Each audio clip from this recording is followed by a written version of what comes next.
Ya, pemirsa, kembali di Apa Kabar Indonesia Malam. Tentu kita nanti akan merespon juga ya apa yang kemudian menjadi kegundahan dari Presiden Joko Widodo. Kalau tadi disebut alasan mendatangkan dokter asing, salah satunya adalah kekurangan tenaga dokter. Nah, sekarang mari kita lihat data berapa sebenarnya jumlah dokter yang dihimpun Konsil Kedokteran Indonesia. Nah, ini kita hadirkan informasinya dan datanya untuk Anda pemirsa, di mana total dokter 279.321 orang yang kemudian terbagi dalam beberapa kategori lah ya, kita bilang ada dokter umum sekitar 174.407, kemudian dokter spesialis 53.779, dokter gigi 45.492, dokter gigi spesialis 5.643. Ini sumbernya Konsil Kedokteran Indonesia pemirsa. Lalu kami juga memiliki data lainnya untuk Anda. Ini mungkin sebagai pembanding ya dari data yang kemudian dimiliki oleh Kementerian Kesehatan Republik Indonesia. Rinciannya lebih simpel nih Mas Hermawan, dokter umum dan juga dokter spesialis ya. Per Mei 2024 dokter umum ada sekitar 156.310, kemudian dokter spesialis 49.670. Mas Hermawan, kalau melihat data ini nampaknya ada perbedaan nih. Data dari Kemenkes, kemudian juga data dari Konsil. Bukankah kemudian setiap dokter yang berpraktik itu juga harus dimonitor, punya izin juga dari Kementerian Kesehatan, lalu kenapa kemudian ada perbedaan data? Kalau dari bacaan data ini, kalau data dari KKI tadi, Konsil Kedokteran, itu gabungan. Karena Konsil Kedokteran itu mengurus dokter umum dan dokter umum spesialis, juga dokter gigi umum dan dokter gigi spesialis. Itu gabungan yang tadi.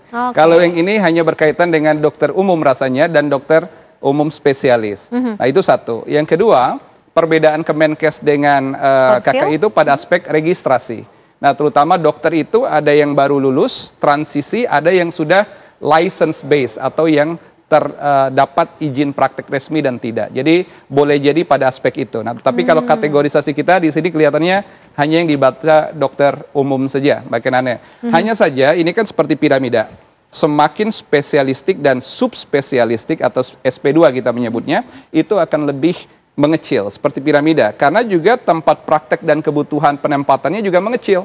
Karena sistem rujukan berjenjang kita mulai dari primary healthcare, puskesmas, klinik, balai pengobatan, laboratorium, UTD, hingga nanti rumah sakit mulai dari kelas D, C, B, dan A. Semakin tinggi, semakin spesifik dan spesialistik. Begitu. Oke, nah kalau kita kaitkan juga nih Mas Hermawan dengan jumlah data dokter yang tadi ada dan juga yang disampaikan oleh Presiden Joko Widodo tadi seperti apa? Apakah memang betul problemnya itu ada di ketersediaan dokternya sehingga harus mengimpor dokter asing juga ke Indonesia? Tadi kalau yang disampaikan Presiden, kebetulan penyampaian Presiden ini waktu Rakerkesnas, Rapat Kerja Kesehatan Nasional sekitar bulan Mei di BSD. Dan saya ada di depannya itu, saya hadir di situ. Jadi argumen orang berobat ke luar negeri itu tidak selalu berkaitan dengan dokter. Tapi ada essential medicine yang betul-betul berkaitan dengan accessibility. Nah, kita ambil contoh ya, makin aneh. Pertama, peralatan kesehatan. Alat kesehatan, yang kedua adalah perbekalan farmasi atau bahan baku farmasi. Dua ini kalau di negara kita itu kena tax yang tinggi tuh, pajaknya tinggi. Nah, penelusuran kami dan pembelajaran kita di Malaysia dan juga di Singapura itu minimum, bahkan zero tax. Jadi pajaknya lebih dibantu, di backup oleh pemerintah, bahkan digratiskan. Itu sebab kalau kita ke Penang, Johor, Malaysia itu bukan karena apa-apa, affordable, mostly cheaper dari Indonesia. Jadi lebih murah, mana tiket pesawat juga lebih murah kan ya, bahkan aneh. Artinya menjadi sangat reasonable, kenapa kemudian warga memilih untuk berobat atau mendapatkan akses kesehatan ke luar negeri. Kalaupun ada faktor dokter, terutama mungkin dokter dengan kapasitas spesialistik karena kompetensi dan keterampilan, itu mungkin hanya sekitar 15-20% faktor penyebabnya. Lebih besar itu karena accessibility dan affordability. Nah, itu juga satu poin. Yang kedua berkaitan dengan branding dan image. Nah, di negara kita ini orang itu udah rahasia umum kalau berobat dan mengakses pelayanan itu lamanya luar biasa. Tapi ini juga PR kita. Karena memang sistem rujukan berjenjang kita dan model clustering layanan kita itu memang membutuhkan akses yang lebih lama ketimbang di luar negeri yang memang mereka tidak mengenal sistem yang bertingkat kita begitu. Oke, baik Mas Hermawan, kita lihat dulu ini juga data sebaran dokter di Indonesia ya. Ini untuk kemudian di Indonesia sendiri kita akan saksikan bersama pemirsa, sumbernya dari Badan Pusat Statistik ini Mas Hermawan, dari 10 provinsi dengan dokter terbanyak. Di Jawa Barat ada 27.091 orang, kemudian Jawa Timur 23.047 orang. Bagaimana dengan wilayah atau daerah lainnya ya, karena kita harus melihat nih Mas, adakah ketimpangan begitu kan?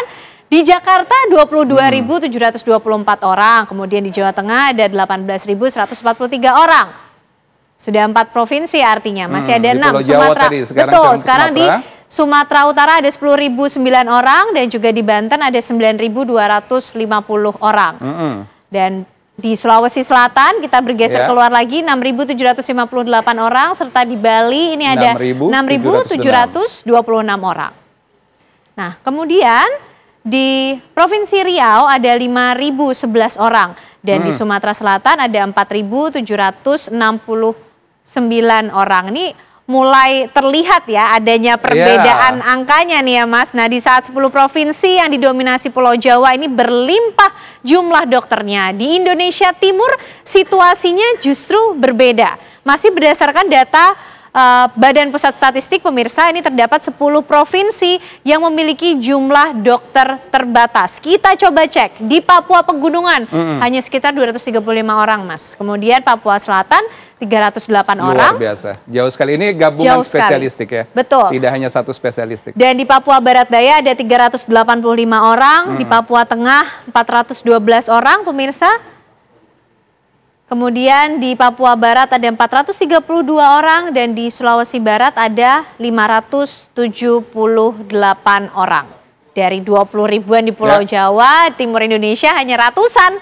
Nih Mas Hermawan, di Gorontalo 678 orang, kemudian Kalimantan Utara 691 orang pemirsa. Di Maluku Utara 769 orang, dan juga di Papua ada 799 orang. Baik, datanya sudah kita miliki nih Mas Hermawan, tapi ditahan dulu. Kita akan kupasnya usai jeda pemirsa, kami kembali untuk Anda. Baik, masih bersama kami di Apa Kabar Indonesia Malam. Pemirsa, menarik ketika kemudian tadi kita melihat ya Mas Hermawan, faktanya di Indonesia Timur luar biasa ya, gapnya tinggi sekali sangat tinggi, dari puluhan ribu kemudian hanya menjadi ratusan orang saja kemudian yang ditemukan di Indonesia Timur. Apa kemudian yang terjadi? Data ini itu hanya mengonfirmasi tentang sumber daya dan akses terhadap pendidikan kedokteran.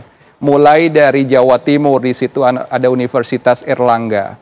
Di Jogja ada Universitas Gadjah Mada. Ada Universitas Diponegoro di Jawa Tengah, di Semarang. Ada UI di Jakarta. Ada Unsri di Palembang, Sumatera Selatan. Ada USU di Sumatera Utara. Ada Unhas di Sulawesi Selatan, ada Udayana di Bali. Di situ kampus-kampus negeri dengan fakultas kedokteran yang established, punya spesialistik dan subspesialistik. Jadi kalau kita bicara bagaimana rasio dan keberadaan pemetaan tadi, hampir pasti itu urban city, urban area, dan sumber daya terkonsentrasi di wilayah-wilayah yang ada FK-nya, dan ibu kota, hampir semua ibu kota provinsi.